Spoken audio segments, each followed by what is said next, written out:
que se decantó al final de cuentas por aquel proyecto de Universidad Democrática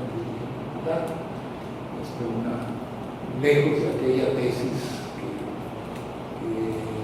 pues, de la Universidad Fábrica, que estaba inspirada en una visión, digamos, muy radical, porque planteaba prácticamente la utilización de la universidad para fines políticos, o planteaba una concepción, como su nombre lo dice, la universidad como una fábrica que había que darle un giro y ponerle en una perspectiva popular. Pero bueno, eso no se logró, se logra, digamos, algo que se aproximó, que es el proyecto de Universidad Democrática Crítica y Popular, después de los años convulsos, donde precisamente un sector que había terminado esta idea, que entra en un proceso de rectificación, forman el movimiento socialista y traen el proyecto de la Universidad Democrática. Ahí es donde juega un papel la masificación de la universidad y sobre todo lo que ya se había expresado en el momento de la UNAM, que fue bachillerato, los estudiantes de bachillerato.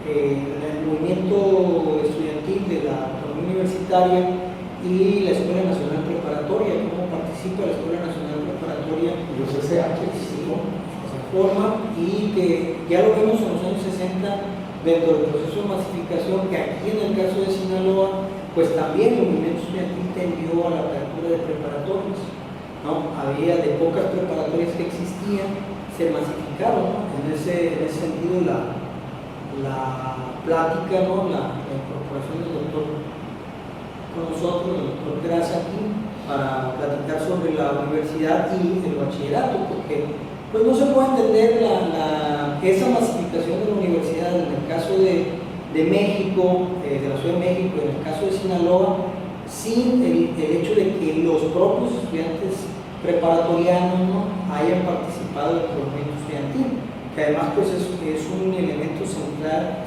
en el caso de la demanda que se gesta en los años 80 por la defensa de la universidad y la autonomía en el marco del gobierno de Toledo Coro, en la historia particular de Sinaloa, ¿verdad?, con sus matices, pues.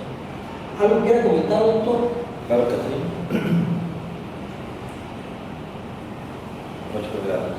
Pues, antes que nada, en ese contexto histórico de gobierno-universidad, entra en escena por ahí un personaje algo conocido, Florentino Peraza Sánchez, que de entrada pues, es mi padre. Él, a base de estar al frente de las situaciones ejidales en Isla de la Piedra, porque mucho tiene que ver con la universidad,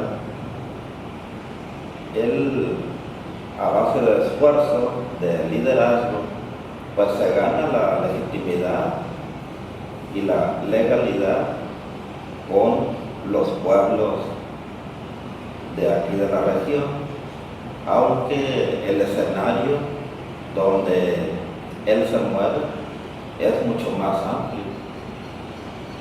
Él no solo aquí a nivel Mazatlán, sino que a nivel Sinaloa,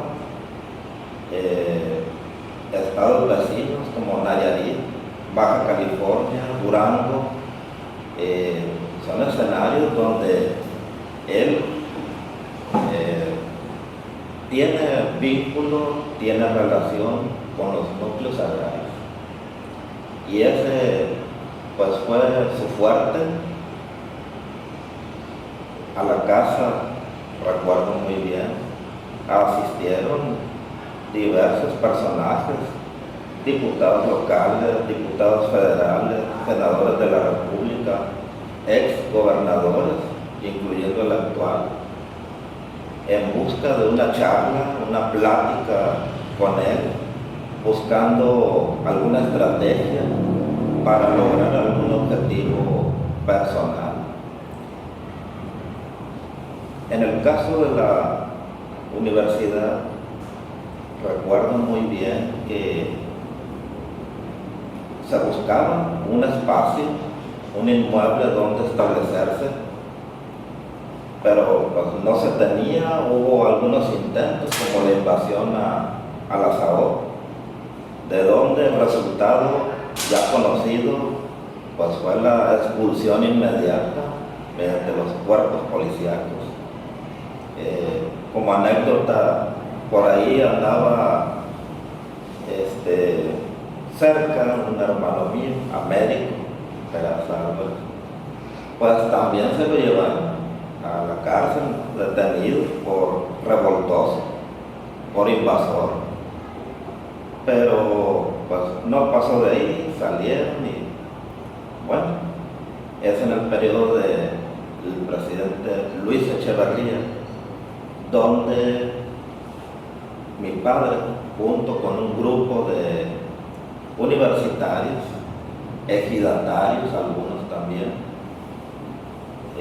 hicieron una gestión, elaboraron un oficio de petición para estos terrenos donde ahora se ubica no solo aquí la Faciso, sino todo la ciudad universitaria, incluyendo el bachillerato. Entonces, a través de una hermana, precisamente Elia Peraza Álvarez, es como se le da de mano a mano ese oficio y lo recibe Luis Echeverría.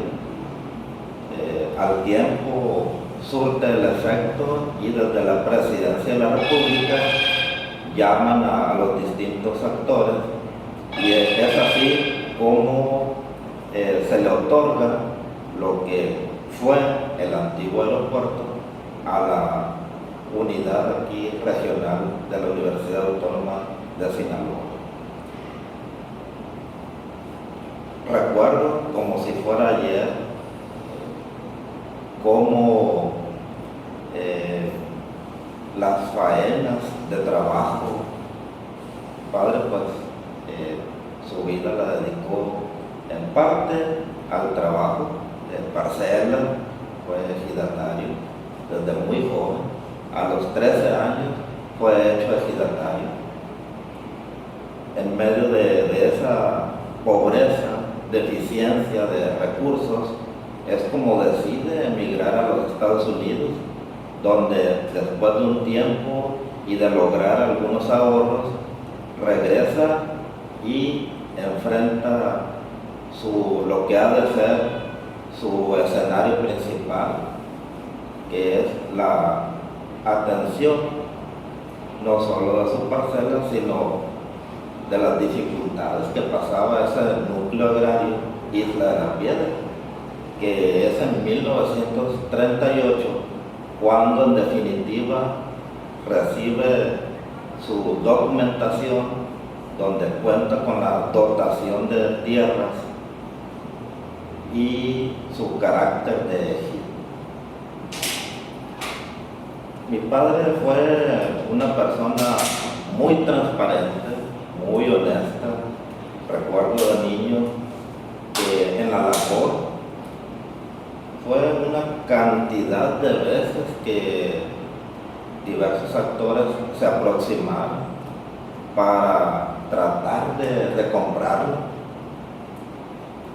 Llegaban con su maletín lleno de dinero, cheques en blanco para que él le pusiera cantidad, pero él nunca se vendió. Siempre el resultado fue el mismo, para atrás.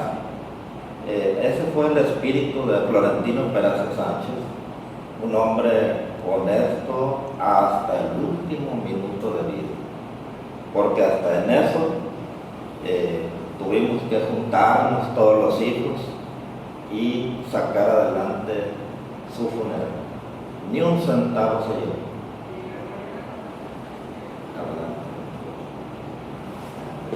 Lo que narra el doctor de su padre pues es el perfil de la unidad entre el movimiento campesino y la universidad, los movimientos de trabajadores que permitieron la consolidación del movimiento universitario en los años 60 y 70 producto del reparto de tierras. También sabemos que el reparto de tierras en Sinaloa pues, no fue sencillo, sobre todo en el sur del estado, complicado por los levantamientos armados que se presentaron en contra del reparto de la tierra. Quien entregó la última entrega de tierra amplia la hizo Echeverría, hay que decirlo que no producto de una concesión graciosa, sino de un conflicto previo que fue el levantamiento armado en ese contexto de la represión del movimiento estudiantil del 68, en donde él era secretario de Gobernación y posteriormente presidente. A él le toca este momento crítico y prácticamente una década de guerrillas en el país, de los años 70 a los años 80, cuando ya viene el proceso de rectificación y la UDCP, Universidad Democrática Crítica y Popular, y entonces algunos decían, en son de broma, ¿no? Los compañeros han decidido bajarse de los árboles y van a ser maestros, quieren ser profesores, ¿no? Recuerdo esta frase, si me lo permiten, porque en paz descanse el doctor Miguel Ángel Rosales Medrano, fue acompañado por mi papá para la incorporación a la universidad, el maestro Francisco Morales Velázquez, y esa fue la expresión que le dio a Medina Viedas, ¿no? En ese momento, ¿no? Dice el compañero Medrano que se quiere bajar de los árboles, que ya no quiere, que quiere llegar a un acuerdo pues, en el proceso de rectificación de la UDCP. Sabemos lo que significó la UDCP y en qué contexto se elaboró el proceso de masificación de la universidad.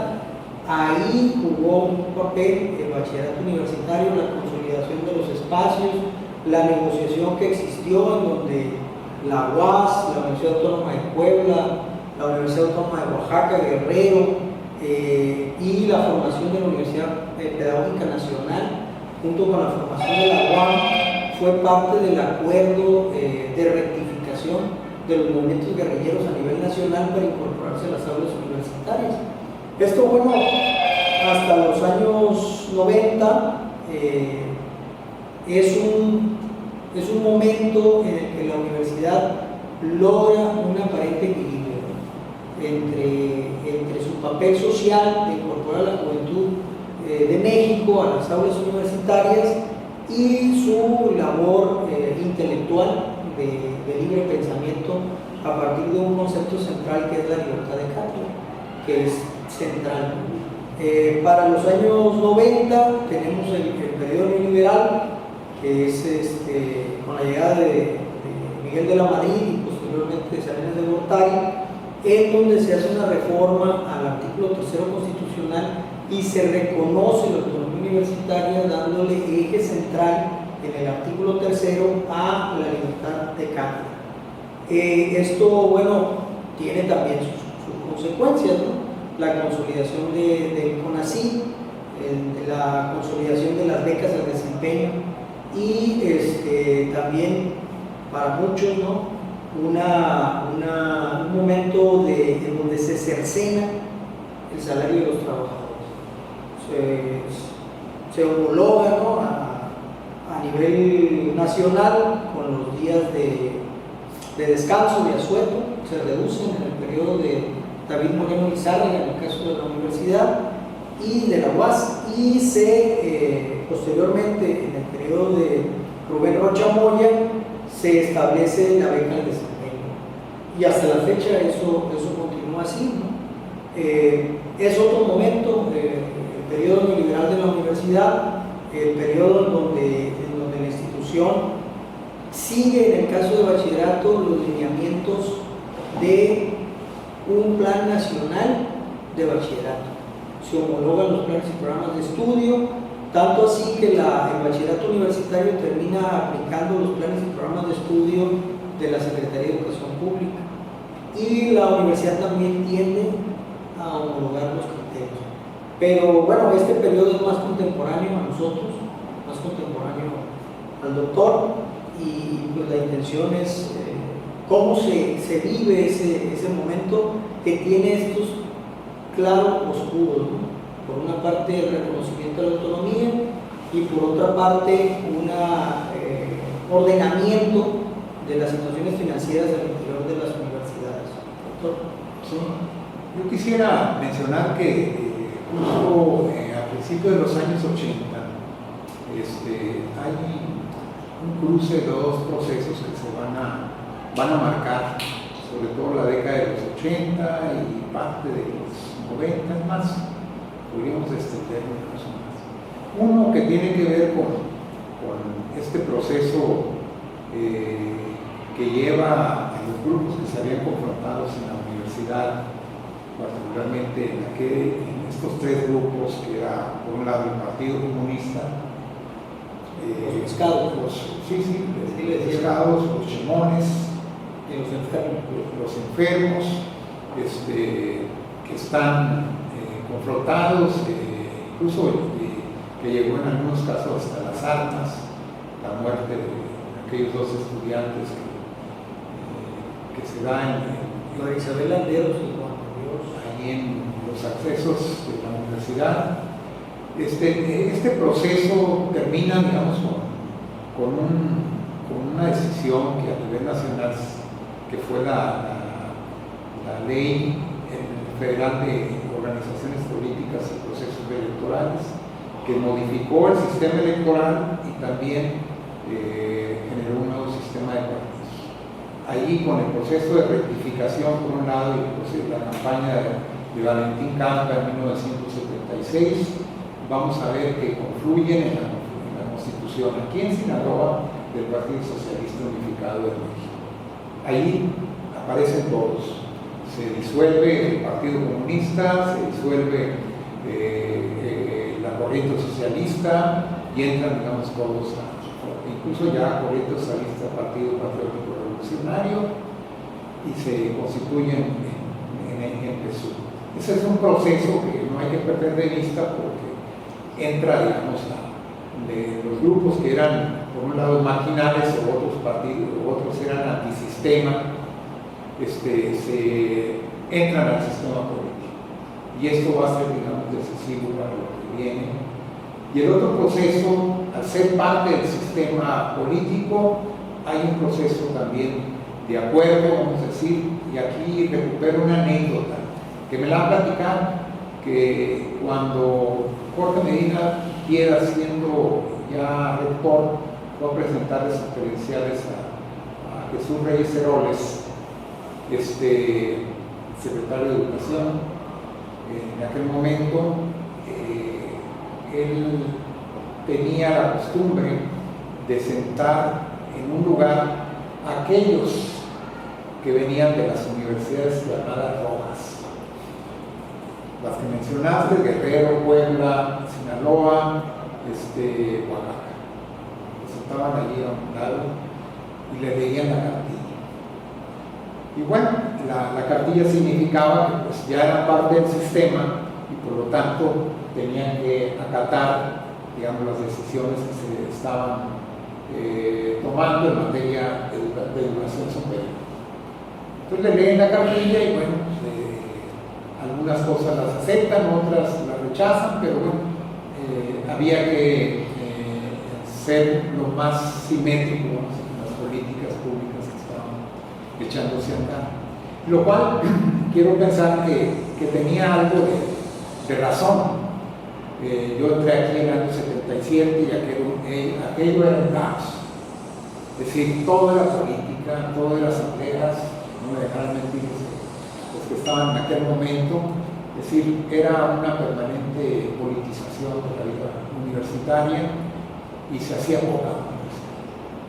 Quizá fue la excepción aquí un poco la Escuela de Ciencias Sociales, la Facultad de Ciencias de Historia, pero, y digo la excepción porque en esta escuela afortunadamente tuvimos gente con mucha visión que venía de la FLAX de Chile, gente que venía de Argentina, exiliados, que venían de Bolivia, Ecuador. Yo recuerdo quienes aquí era una pasarela de grandes intelectuales y políticos. Por aquí pasaron Ruy Mauro Marini, pasó René Zabaleta, Carlos Lobet, bueno, Carlos Lobet, creo que se llamaba. Agustín Cueva, Pepe Denis, Canario, José María Vidal Villa, sí, personas muy importantes en el campo de las ciencias económicas y sociales. Y aquí pues era una escuela que era referencia en muchos casos a nivel masivo. Es decir, se practicaba un marxismo, vamos a decir, creativo, es decir, atrás estaban quedando el marxismo de la Unión Soviética que proliferaba en las escuelas preparatorias, con los cuales se daba historia, se daba... Marxismo de cátedra. Sí,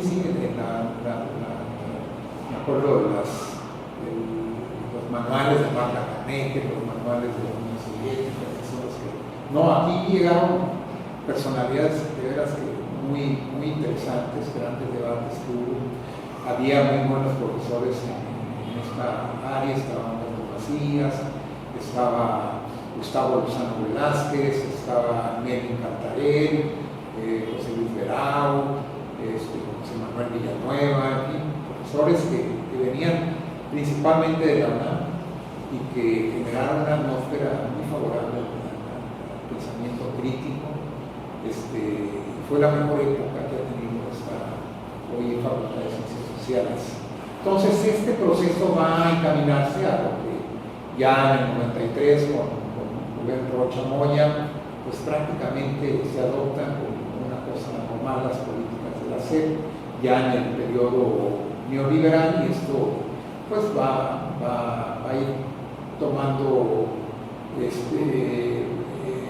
las características de una universidad funcional, digamos, el sistema con todos los vaivenes y las características que tiene cada uno de los momentos que le toca vivir hasta el día de hoy. Sí, en ese caso lo que observamos en la universidad pues es un proceso de reforma a la ley orgánica de la universidad, y se suceden estos procesos dentro de la institución de carácter administrativo que llevan a una serie de manuales internos, ¿no? Y sobre todo a la visión de la evaluación de las actividades administrativas de la propia institución, va al terno